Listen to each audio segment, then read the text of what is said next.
wrestling business is full of rivalries. Superstars battle in the ring to entertain fans while placing their lives in the hands of their opponents. The wrestling industry is really close, with most stars knowing one another. This has led to the birth of a lot of friendships and even real-life rivalries. This is Wrestling Hub, and these are 5 wrestlers who are friends in real life and 5 who are enemies.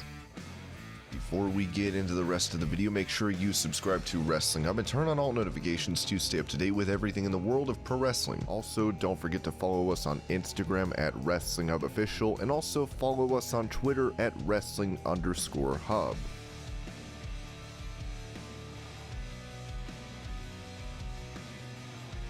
If there were 2 wrestlers you would think had cause to hate each other, it would be Seth Rollins and Finn Balor. The two clearly were some of the top stars of the company and were bound to feud against each other. Thus, when Balor made his move to the main roster, it was not a surprise that in the final of the tournament to decide the first ever WWE Universal Champion, he was paired against Rollins. In a shocking moment, Balor won the match and became the first ever champ, but he would not get a chance to celebrate. The next day he had to give up the title because during the match with Rollins, his shoulder was injured. While he would return a year later, he would never get the same push and never held the Universal title again. This would be enough reason for Balor to hate Rollins for the rest of his life. However, Balor chose not to. Rollins was extremely regretful of what he did and he reached out to the star to express it. The two became friends. Balor would say much later during an appearance on Jim Ross's podcast that he felt that Rollins got a lot of flack and he should not have. Obviously, if you work a lot, you were going to get hurt. Occasionally, this just happened coincidentally, and I just so happened to be working with Seth. So as far as I'm concerned, Seth is one of, if not the best performers we have in the business. I feel that all the flack he gets is totally unwarranted. Any kind of slack he gets for being unsafe is really ridiculous.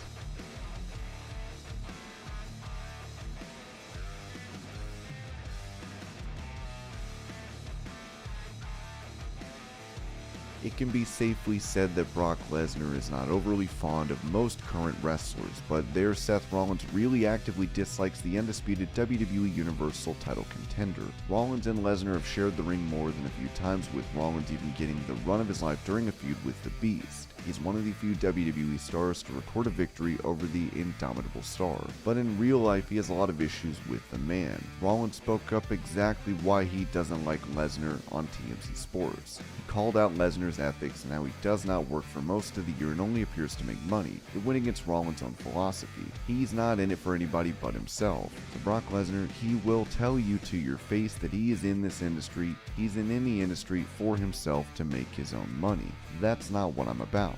I'm about giving back to a business I love that has given me so much.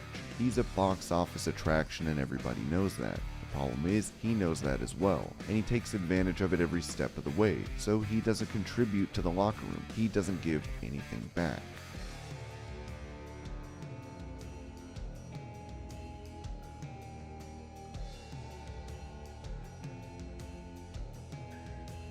Among current wrestlers, there is a potential real-life faction waiting to be formed. Damian Priest and Rhea Ripley are already in a faction together on WWE TV as Judgment Day. If Riddle ever joins them, it would bring all 3 friends together. They were on NXT and were friends at the time, but now on TV, despite Riddle not working with the other 2, they are friends in real life. They travel and even stay together. During a WWE tribute for The Rock, they teamed up to pay tribute as well, dressing up as different versions of him. They are quite active on social media and share pictures together. For any wrestler to survive on the road, such friendships are a must.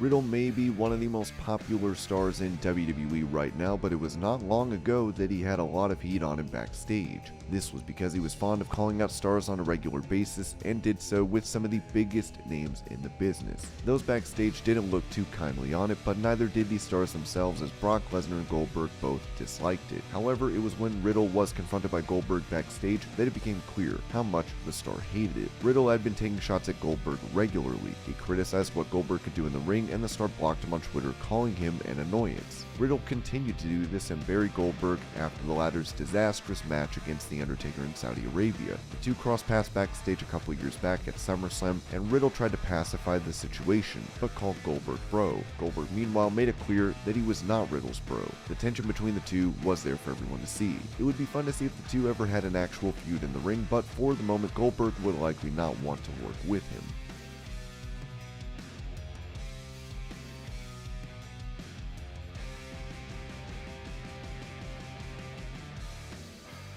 As stated, it does not seem like a possibility that Brock Lesnar will be real-life friends with anyone. However, there is one current wrestler that he's really good pals with. It would take someone special to be friends with Lesnar given how scary he is. In reality though, Lesnar is not that terrifying and just has social anxiety. There are very few people that he prefers to mix with in real life. One such person is none other than Shelton Benjamin. They went to college together and have been friends since. They joined wrestling at the same time and were in the same class of Ohio Valley Wrestling. They were even a tag team. Benjamin is also the godfather of Brock's eldest child. Shelton and Brock even had an in-ring reunion at the 2020 Royal Rumble.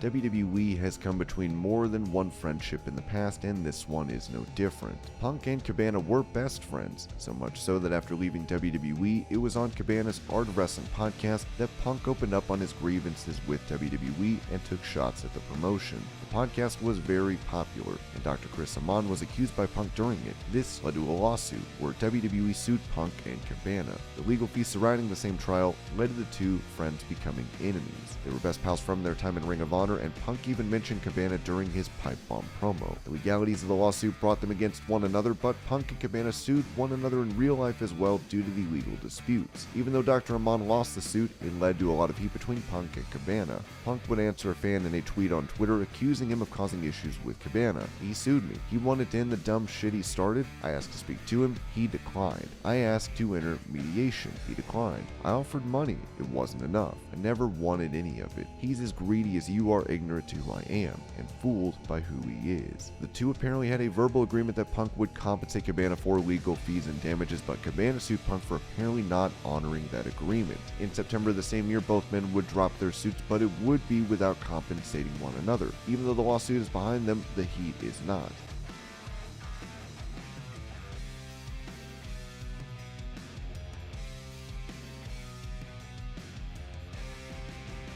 Being on different promotions, even if they are bitter rivals, is not a barrier to real friendship. Kenny Omega is an avid gamer. Another avid gamer in WWE is Xavier Woods. The two met through their love for gaming and have even competed against each other in a New Day versus the Elite video gaming moment at a convention. Before the days of All Elite Wrestling, the New Day and the Elite were featured at E3 in a Street Fighter battle. They faced each other down, and Woods and Omega, having played each other before in video games, were 1-1. On that occasion, in the Battle of the Factions, Kenny Omega was able to clutch the win for the Elite, beating Woods in the final of the Street Fighter battle. It would have been fun to see them work together, but Omega has never appeared on Woods' channel, given that it's under WWE oversight. Despite all the possibilities of conflict that may exist between the two, they are best friends in real life and often interact online. Behind the scenes, they are friends, and if either leave the company they are with, it might not be too long before they start appearing together in public. Now, with Triple H in charge and Stephanie McMahon as well, Xavier Woods might be able to get permission to work with them in the world of video games at least, if not create an actual match between them.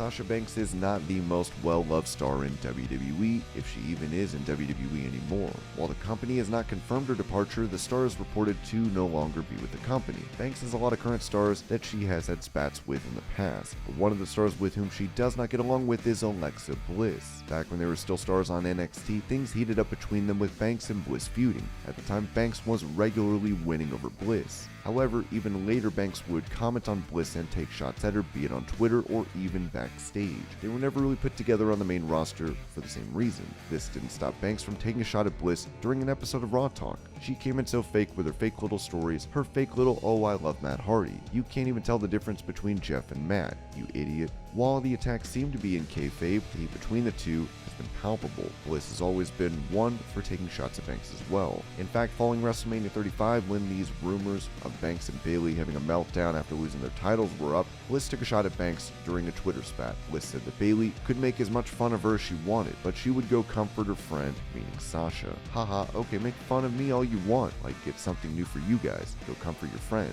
I'll save you guys a spot on the locker room floor. While the heat between the two has seemingly died down, they obviously don't like each other in real life.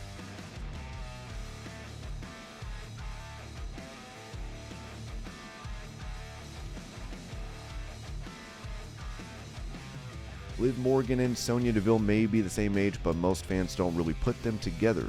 For the most part, when think of Sonya Deville's real-life friends, fans think of the more popularly known pairing with Mandy Rose. Given they were a tag team and own a business together, this is definitely natural. However, Morgan and Deville are also friends. They wrestled together in NXT and started there around the same time. She even talked to her real-life friend Sonya Deville when WWE proposed a lesbian angle for her alongside Lana. The two also regularly share pictures from their Instagram accounts.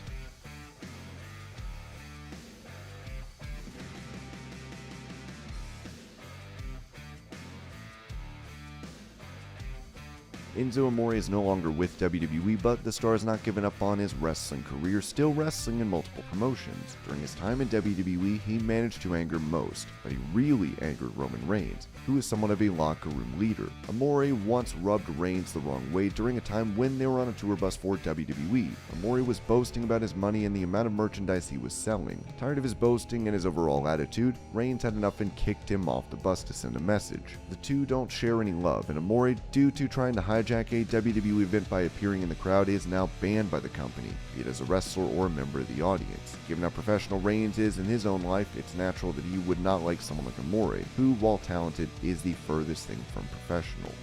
And these were 5 wrestlers who were friends in real life and 5 who were enemies. I hope you're all having a great day. Thank you so much for watching, and I'll see you later.